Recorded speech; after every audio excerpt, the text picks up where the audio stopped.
everybody, welcome to my channel. I am your Habesha traveler. If you have never been here, welcome. If you've been here, also welcome. Subscribe to my channel if you're not subscribed, like and comment. And yeah, let's be friends. Today's story is about how it is like to be traveling as a Black person. As you know, we are very special. We get a special treatments everywhere we go. Unfortunately, they're not in a good way.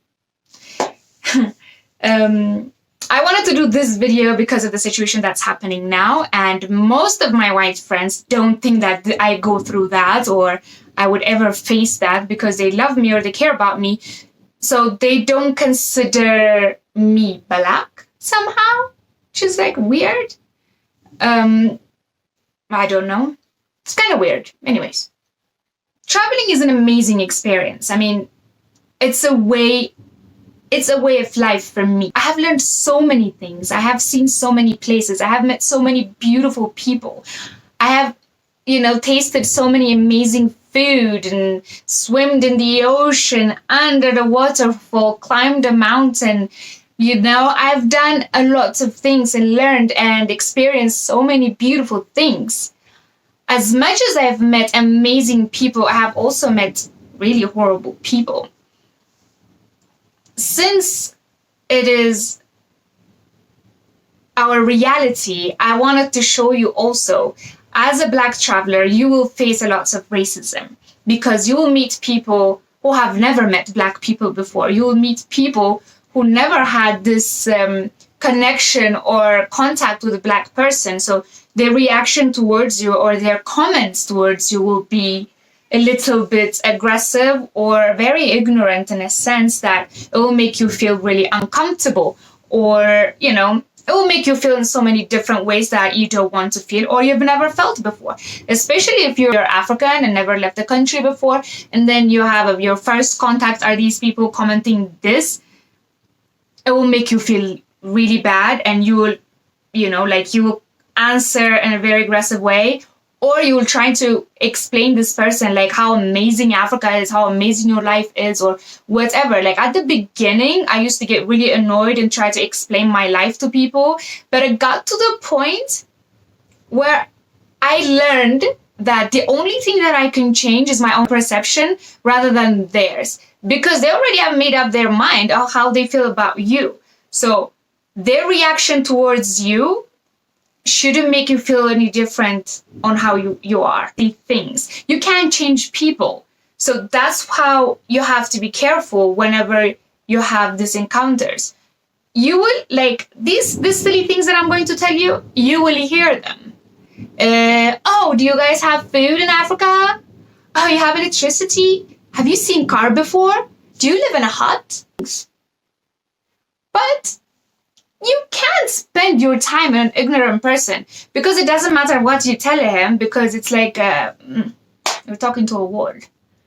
So don't waste your time. You can never change them. I tried, believe me. People, if they want to change, they change. People who don't want to change, you're just going to fuck up your experience while you're traveling. You will meet so many type of people, and you'll hear lots of comments towards you that are not very nice, because their perception of Africa is very, very bad. Whatever they see on TV is like, a hungry kid, like with the fly in the eyes. That's the only thing that they see, and that the Red Cross asking them for money or UNICEF asking them for money. That's all they know. So the only thing that they know about Africa is hunger, poverty, war, and all of these horrible things. And we see their side of their countries, like amazing things, like beautiful, beautiful things. So we have two different perceptions of each other. So when they meet us, the only thing that they know is that hunger thing. So they will come up to you and be like, oh, do you guys have food? Oh, you've never seen a house like this, right? Oh, you never, or they'll be like, oh, you have a pet animal, like a lion or something. Or they'll say, it will happen to you. Like, I've seen lots of TikTokers joke about this, and they're completely right, and it will happen to you. Say something in African. There is nothing more annoying than someone asking you to do that. First of all, there is so many languages in Africa because Africa is not one country. In my country, there's more than 90 languages. It's crazy, you know, like, but it's not their fault. They just don't know. So I could spend so much time trying, you know, like arguing with this person or trying to educate this person. Or I could just be like, I could just let it go and go on my way. Yeah, just be like, yeah, you're right, da-da-da, and then move on. Because at the beginning, I used to be like this, and it would ruin my day because, like, how dare he say this to me? Or, you know, like, I'll try to explain, and they will say even more ignorant shit, even more racist things, and then it just, you know, really angers me. So I will just try to avoid. But there are some things that you can't really avoid. Like, these are just some people who are, you know, making comments. The comments you can just, you know, go away and be like, ignorant person that's never educated, never left their home, so they don't know anything, so whatever, you move on. But here is another part that you can't, you know, ignore. This is a story when I was 21 and I was living in Madrid. I was living and studying and working there. But the thing is, we don't have an Ethiopian embassy in Madrid, so we always have to go to Paris to get our documents, right? So my passport expired without, you know, me realizing. Stupid young person never checks. So my passport expired, so I had to go to Paris to get a new one. But I can't fly because my passport has expired, so I had to take a train. So I took a train, and then when you're in the train, the people will take your identification or your passport because in the border they have to show it. So this old man came. He was like, you know, the attendants or the hostess of the train. He came and he asked me for my identification. So I gave him my ID, my residence card, my European residence card. And I said to him, okay, here it is. Like, you know, my passport is expired. That's why I'm going to Paris. He's like, no problem. You know, this is fine. So he took that. I went to Paris. Everything is great. I went to visit the Champs-Élysées. So the passport, they don't make it there for you and give you. What they do is like, they will take your fingerprints. You'll fill out your paperwork, they'll take your photo, like all the necessary documents, and then they will send it to Ethiopia. So when it's done, it will come back. So it will arrive to you in 3 months. So I had to come back without a passport. So the guy is like, do you want the old passport? Can I throw it away? And I'm like, no, don't throw it away. I want it. Like, I want to keep it. So I took the passport with me. So I'm in the train, you know, coming back to Madrid. So I'm in the train. So in the train, I took a cubicle to sleep in. So this cubicle that I took in had 4 beds. So like one, like an upper, the lower, and the upper and the lower. So I took the one that's upper, and there was this Spanish lady with her cat. She stayed in the lower one. And there's another French lady that stayed in the other one. So it's a small cubicle. And then in the middle, there's like a place where to wash your hands or something. So the lady comes, that collects the passports. She asked for my documents. So I try to give her my ID. She's like, no, I don't want your ID. I'm like, yeah, but my passport has expired. She didn't care. She's like, I want the expired passport. Give me that one. I told her, lady, like, this is not going to serve as a document. I have a perfectly fine document that is very legal.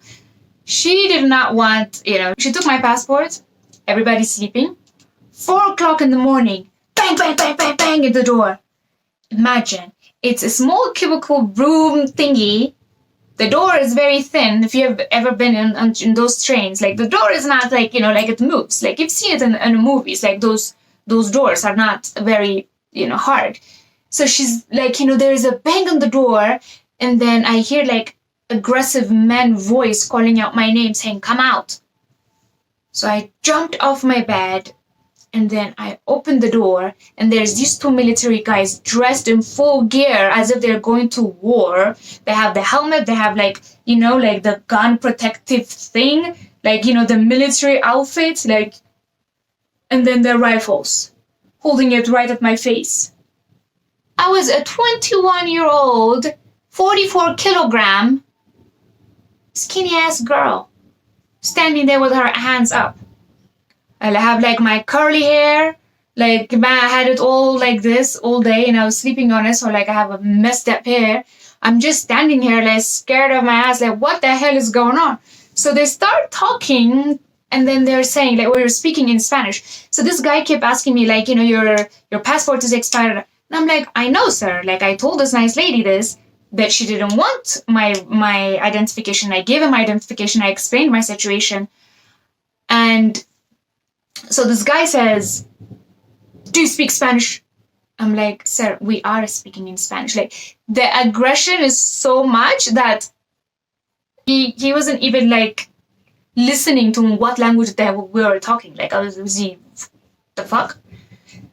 So, and I'm still with my hands up, like I'm almost about to cry. So the younger guy taps him like this and tells him in French, like, yeah, let's go. Like, there is no, harm here. There is no terrorist here. Like, leave her alone type of thing. So they lower their guns. I'm still with my hands up. They give me my identification and leave. I'm still standing there, like, shocked. And then, the lady goes away. So the lady who's sleeping, like the Spanish one, she gets up, she puts my arm down. She's like trying to, like shook me off of, this whatever scare that I am in. And then she's like, and I just climbed up the bed and I'm just sitting there like, oh my fucking God, what just happened? I was so scared. So the lady keeps talking, this Spanish lady, and she's like, how the hell they didn't ask for my cat's documents, because if a cat has a disease, she can kill everyone in the train. So they're supposed to ask for the cat's medical card.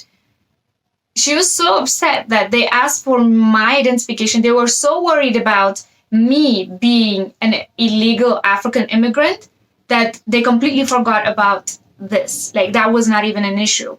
So this, you will face this type of like angry people you will encounter.